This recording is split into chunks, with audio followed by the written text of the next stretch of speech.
Isa sa napakalaking drama mga kababayan noong 2024 na hindi po natin makakalimutan. Kung matatandaan ninyo nung ipinatawag itong si Zuleika Lopez dyan po mga kababayan sa kamera at na-contempt. Alam natin, lahat tayo familiar dyan.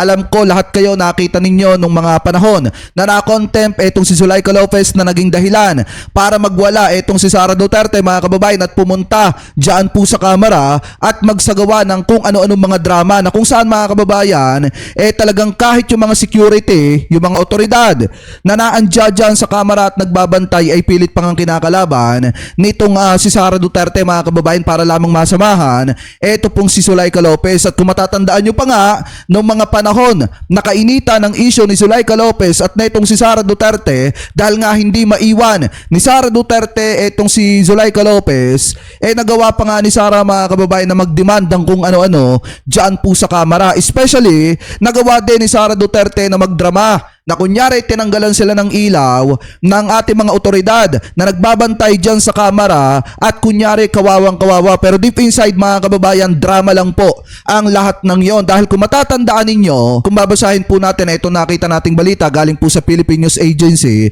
ayon po dito, Sulons Asel BP Sara blatant disregard for institutional authority. Sabi pa dito mga kababayan, the House of Representatives Blue Ribbon Committee, Manila 3rd District Representative Joel Chua and House Sergeant at Arms Napoleon Taas on Saturday assailed Vice President Sara Duterte's alarming act of defiances and blatant disregard for institutional authority mga kababayan. Dahil kung matatandaan nyo, alam naman po natin na Vice Presidente etong si Sara Duterte. At dapat mga kababayan, hindi po siya umaasta na parang alam nyo yung isip bata, na kung saan kapag ginusto niya na samahan yung tauhan niya kahit siya ay pangalawang Pangulo ng Republika ng Pilipinas at isinasaalang-alang yung kanyang kaligtasan, hindi po niya iniisip yon. Ang mahalaga lang sa kanya mga kababayan ay masamahan etong si Zuleika Lopez na kung saan nga mga kababayan nagdulot ng matinding abala etong drama ni Sara Duterte dyan po sa kamera. Dahil nga nung nagpunta siya, lahat ng atensyon ng mga sergeant at arms na nagbabantay dyan sa kamera ay napunta na po sa kanya. Kasi nga naman, pinoprotektahan etong si Sara Duterte hindi bilang si Sara, kung hindi bilang pangalawang Pangulo ng Republika ng Pilipinas. At ang isa pa dyan, mga kababayan, kahit na alam ni Sara Duterte na siya ay makakapagdulot ng kaguluhan at pagkaabala sa mga sergeant at arms na nagtatrabaho po dyan sa Kongreso, dire-diretso pa rin siya sa mga gusto niyang gawin mga kababayan para lamang masamahan etong si Zuleika Lopez at matiyak niya na hindi po magsasalita ito. Dahil buhat nga nung nakontempt etong si Zuleika Lopez gumawa na ng iba't ibang drama eto pong si Sara Duterte. Kabilang na nga po dyan mga kababayan ng hindi niya pagrespeto sa institutional authority. At bukod pa dyan, hindi niya inirespeto yung mga otoridad na nagbabantay mga kababayan at nagpapatupad lamang po ng batas. So ngayon, kung matatandaan nyo mga kababayan, ipinaliwanag pa nga ni Congressman Chua na naka-receive po sila ng 2 letter patungkol po dito kay Zuleika Lopez. At ito daw po yung natanggap nila. Nakatanggap po kasi kami ng 2 sulat. Yung isang sulat po ay galing kay Congressman Pulong Duterte kung saan ini-inform po niya ang komite na ang Vice President daw ay pinapayagan niya na magstay sa kanyang opisina. We received 2 letters. One came from the Congressman Pulong Duterte informing the panel that he is allowing the Vice President to stay in his office mga kababayan. At yan nga yung isa sa mga naging drama ni Sara na kung saan nanatili siya sa opisina ng kanyang kapatid. Kunyari pinatayan siya ng ilaw at pinapalabas niya pa na binasto siya ng mga sergeant at arms na nagbabantay dyan po sa kamera na wala naman pong katotohanan. Kaya nga po kung iisipin po nating mabuti mga kababayan, ang isa pa nga dyan sa pinakamasaklap dyan mga kababayan, eto din si Sara Duterte ay nag-request kay Congressman Chua na baka pwede na payagan siya mga kababayan na makapag-jogging doon po sa may kamera.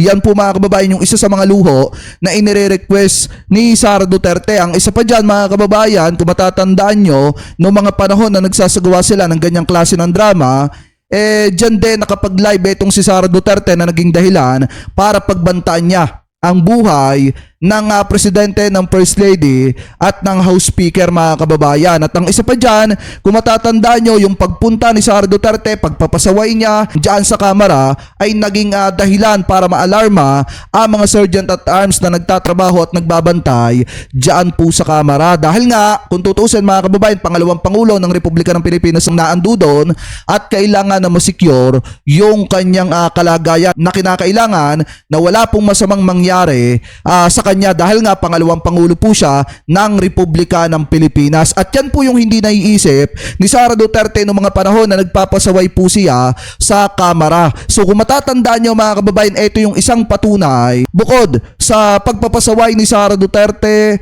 pagsasawalang bahala sa sergeant at arms, sa mga otoridad na naandyan dyan sa House of Representatives, ito rin po yung isang patunay na gamit niya yung pagiging vice presidente niya para gawin niya mga kababayan yung mga paglabag sa batas na yan. Ano po, dahil kung tutusin, gamit po talaga niya yung pagiging vice presidente niya para ipamuka sa lahat na siya ang isa sa may pinakamataas na posisyon dito sa ating bansa. Alam niyo, kung tutusin, dapat hindi pinahawak ng ng kapangyarihan sa nasyonal. Kasi sa totoo lang, masyado niyang ginagamit yung kapangyarihan niya para isalba yung kanilang mga kaalyado, hindi para isalba ang kapakanan ng sambayan ng Pilipino. Kaya yung mga taong bayan dyan, abay dapat magising na kayo. Hindi pwede na yung mga ganitong klase ng tao ang mapapalagay sa posisyon dahil kawawa po talaga ang mamamayang Pilipino at kawawa ang taong bayan dahil mas pabor itong mga ito para protektahan ang kanilang mga kaalyado dahil nga iniiwasan nila at iniingatan nila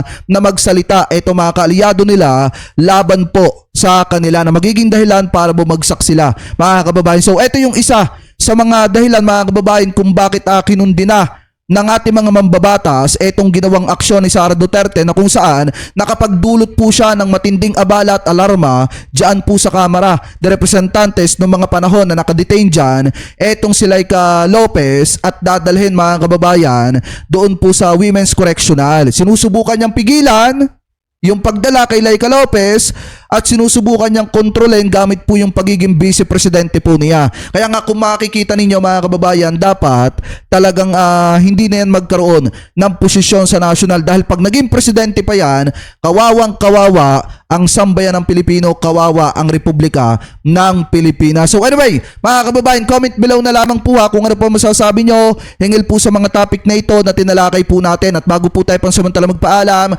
maraming salamat po sa lahat ng Team Replay na hindi po nakakalimutan mag-iwan ng inyong mga komento, mag-like ng ating mga video at mag-subscribe sa ating YouTube channel. At maraming salamat din po sa lahat ng Team Replay na hindi po nakakalimutan na wag po mag-skip ng ating mga ads. Maraming salamat po. Ingat po kayo palagi. God bless po. Thank you po.